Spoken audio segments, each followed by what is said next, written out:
안녕하세요. 안산 MB클리닉의 김은상 원장입니다.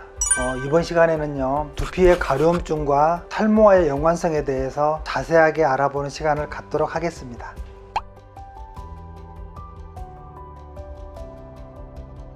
그림처럼 피지가 만들어지는 피지선이 있습니다. 기름을 만드는 공장인데요, 걔들이 저렇게 모관을 타고 쭉 따라 나와서 바깥으로 나와야 되는데 깨끗하게 세정을 못했다거나 또는 땀이나 노폐물들을 젖은 채로 두게 되면 두피가 많이 가렵고 각질까지 보이게 되는 경우가 생기는데요, 이렇게 두피의 간지러움증이 심해지는 분들은 두피 가려움증의 원인을 정확하게 알고 개선해 주어야 합니다.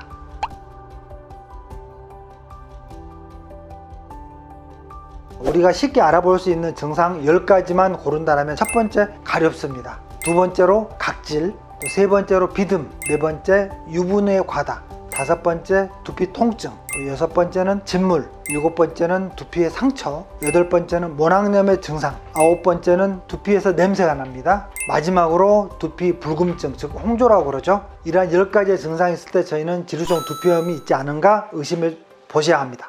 이러한 발생 원인들을 살펴보자면요, 첫 번째로 두피에 샴푸가 일부 남아있는 경우에 가려움증이 나타날 수가 있습니다. 헹구는 과정에서 샴푸나 또 린스 등이 일부 남아있게 되면 당연히 두피에 좋지 않은 영향을 미치게 되겠죠. 만약에 이러한 증상들이 반복되게 되면 두피염이나 두피 백선과 같은 피부 질환이 동반될 수가 있기 때문에 머리를 감을 당시에 주의를 하셔야 합니다.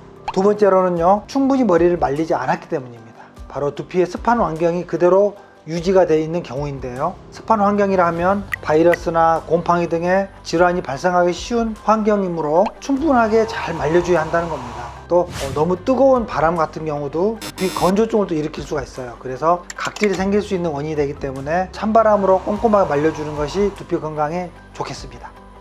세 번째로 모낭염이나 또는 두피 백선증이 발생했을 경우입니다. 두피에 발생할 수 있는 대표적인 질환으로 염증과 또 곰팡이가 생긴 상태라면 집에서 이렇게 두피 케어로는 개선이 어려운 경우가 많습니다. 병원에 가서 진단을 받고 치료를 받으셔야 합니다.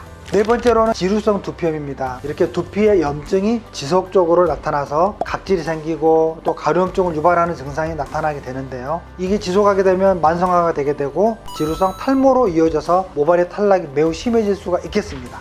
이러한 증상들이 반복되고 또 두피가 빨갛게 변한 상태라면 탈모 치료병원에서 개선할 수 있는 두피 케어나 또 치료를 같이 진행해 보시는 게 어떨까 싶습니다.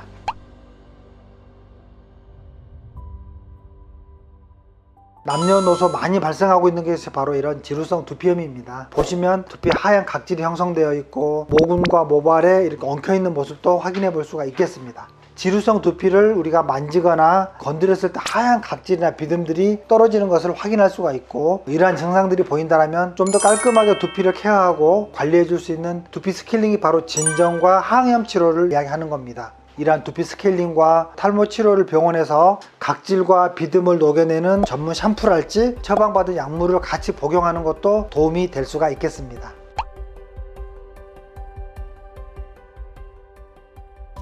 네, 이렇게 지루성 탈모를 일으키는 염증은요, 두피에 염증이 반복돼서 생기는 것인데요, 치료를 해도 자꾸 재발이 쉽습니다. 그리고 이게 만성이 되면 결국엔 탈모로 이어질 수가 있는데요, 두피염과 탈모 두 가지가 같이 있다 그러면 두피가 많이 예민해져 있는 상태에서는 탈모 메조세라피랄지 이런 탈모 치료가 오히려 두피를 좀 더 예민하게 만들 수가 있어요.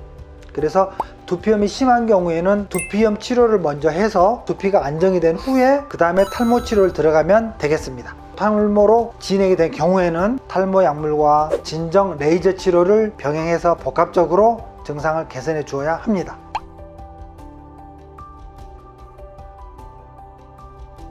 이 모낭 나오는 입구에 염증이 가득 차서 이렇게 떡이 지면서 각질과 비듬 같은 것들이 엉망이 돼서 두피가 빨갛게 부풀어 올라와 있는 겁니다. 불과 한 1, 2주 후에 깔끔해진 모낭염 치료 후의 모습입니다. 완전히 달라졌죠? 모낭에 염증이 생긴다거나 두피에 곰팡이가 생겨서 발생하는 두피 백선, 이런 것들도 치료는 근본적인 원인을 개선하는 것이기 때문에 모낭염은 일단 과도한 피지선의 분비와 또 모공이 막힌 상태를 개선시키는 치료를 해야 합니다. 물론 압출도 하면 좋고요, 또 항생제 도포나 먹는 약물도 필요하겠죠. 그리고 진정 항염시키는 스케일링 치료도 필요하겠습니다.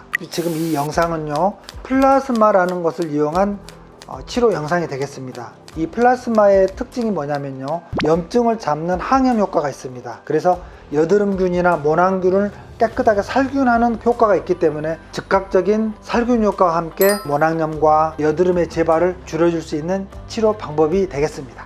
그래서 탈모 증상으로 가지 않도록 개선해 주셔야 하겠습니다.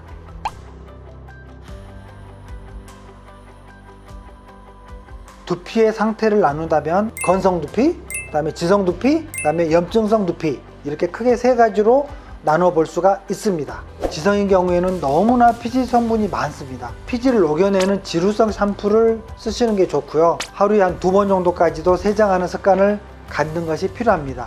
그러면서 동시에 이런 컨디셔너랄지 또는 영양도, 유분기가 너무 많지 않게 가벼운 제품들을 쓰는 게 이 지루성 두피에는 좋겠습니다. 반면에 건조한 두피는 충분한 영양과 보습을 잘 되도록 해주는, 그리고 아주 세정력이 강한 제품보다는 두피에 건강한 좀 천연 샴푸랄지 또는 아가들이 사용할 수 있는 어떤 약산성 샴푸, 이런 것들을 좀 더 권해드릴 수가 있겠습니다. 오늘은 두피 가려움증과 탈모와의 연관성에 대해서 알아보는 시간을 가져봤습니다. 두피의 가려움증은 그 원인이 모낭염이나 또 지루성 두피염 등 다양한 원인들이 있기 때문에 탈모로 이어지기 전에 두피 케어를 진행해 주시는 것이 좋겠습니다. 이미 탈모로 점점 만성화 되었다면 좀 더 많은 경험과 노하우를 가진 전문 치료진을 찾아서 상담하고 진행하시는 것이 좋겠습니다. 이상 MB 두피 탈모 클리닉의 김은상 원장이었습니다. 감사합니다.